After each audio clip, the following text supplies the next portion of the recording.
প্ৰথম পৰ্যায়ৰ নিৰ্বাচনৰ প্ৰচাৰ অভিযান আৰু 5 মিনিট আৰু আধা ঘণ্টাৰ পিছতে সামৰণি পৰিব। খুব ভাল নিৰ্বাচনী প্ৰচাৰ হ'ল। মই 50খন নিৰ্বাচনী সভাত যোগদান কৰিলোঁ।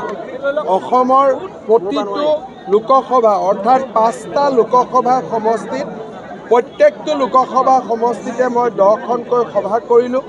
তেজপুৰত 10খন, ডিব্ৰুগড়ত 10খন, যোৰহাটত 10খন, কাজিৰঙাত 10খন, এই ধৰণে 5টা লোকসভাতে মই 10খনকৈ সভা কৰিলোঁ। তাৰ উপৰিও ডিব্ৰুগড়, তিনিচুকীয়া, শিৱসাগৰ, যোৰহাট, তেজপুৰ এই চহৰবিলাকতো ৰোড শ্ব' কৰিলোঁ।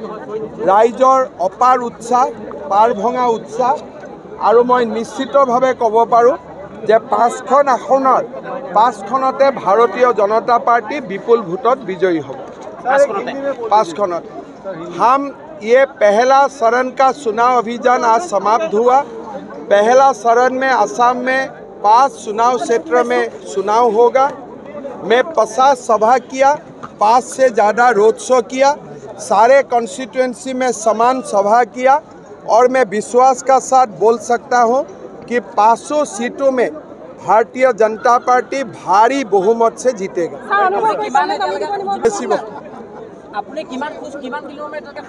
मैं এইবাৰ খোজ কম কাঢ়িছোঁ, চাইকেল চলালোঁ প্ৰায় 22-23 কিলোমিটাৰ।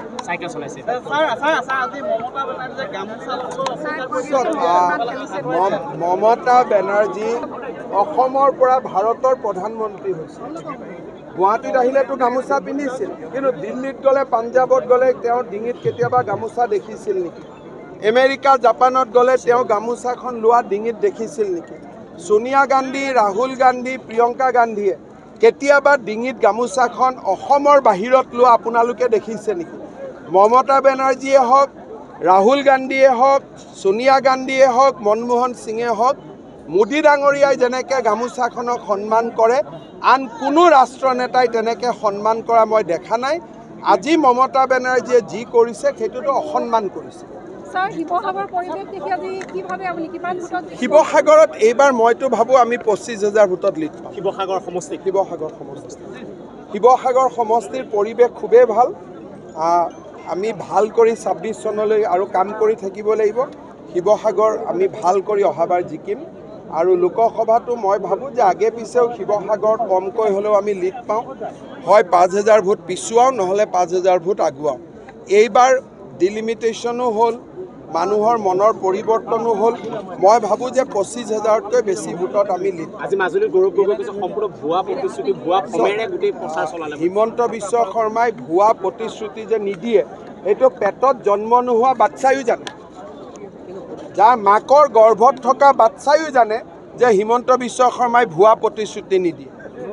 এইটো গৌৰৱ গগৈয়ে নাজানে, কাৰণ গৌৰৱ গগৈটো অসমত নাথাকে।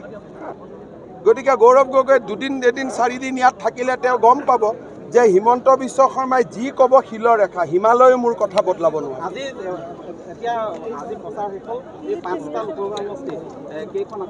পাঁচটাই আমি জিকিম, 5টাত জিকিম আৰু 5টাৰ প্ৰত্যেকটো বিধানসভাত আমি লিড ল'ম। তাৰমানে অহা 2026ৰ কাৰণে 50টা বিধানসভাত লিড লৈ আমি দেখুৱাম। অকল লোকসভাত জিকা নহয়, বিধানসভাতো আমি জিকিম। লোকসভাত এইটো চাইনিং হ'ব, ইয়াতে ওলাই পৰিব। লোকসভাৰ মই এবাৰ বিধানসভাত কৈছোঁ মই চেঞ্চুৰী মাৰিব লাগে।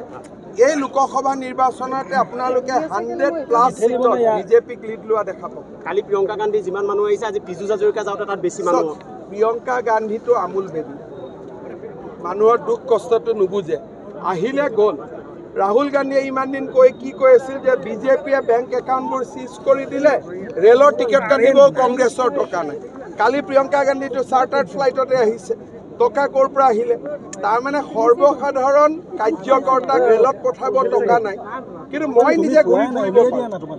আজি প্ৰিয়ংকা গান্ধীৰ মিটিঙত যিমান মানুহ হ'ল, তাতকৈ দুগুণ পীযুষ হাজৰিকাৰ মিটিঙত মানুহ হ'ল। তিতাবৰতো মোৰ মিটিঙত তাতকৈ 6-8 গুণ বেছি ডাঙৰ মিটিং হ'ল।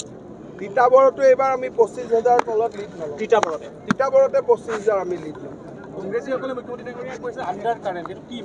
আণ্ডাৰ কাৰেণ্টতো ইলেক্ট্ৰিচিটি নাহে গতিকে কংগ্ৰেছ সদায় আণ্ডাৰ কাৰেণ্টত থাকিব বিজেপি অভাৰ কাৰেণ্ট মানে কংগ্ৰেছ আণ্ডাৰত থাকি যাব বিজেপি অভাৰত থাকিব আৰু কংগ্ৰেছ যদি আণ্ডাৰ কাৰেণ্টত থাকিব খোজে মোৰ কি আপত্তি তেনেকুৱা কৈছোঁ যে আণ্ডাৰ কাৰেণ্টত তেওঁলোক থাকক অভাৰ তেওঁ এতিয়া আৰু তেওঁৰ কথা কৈ কি লাভ আছে তেওঁক লৈ কি লাভ আছে আপোনালোকেও তেওঁৰ প্ৰশ্ন যে সোধে মানুহজনে কি বেমেজালিৰ মাজত আছে তেওঁৰো অলপ দুখ কষ্টটো চাবচোন মানুহজন কিমান সমস্যাত আছে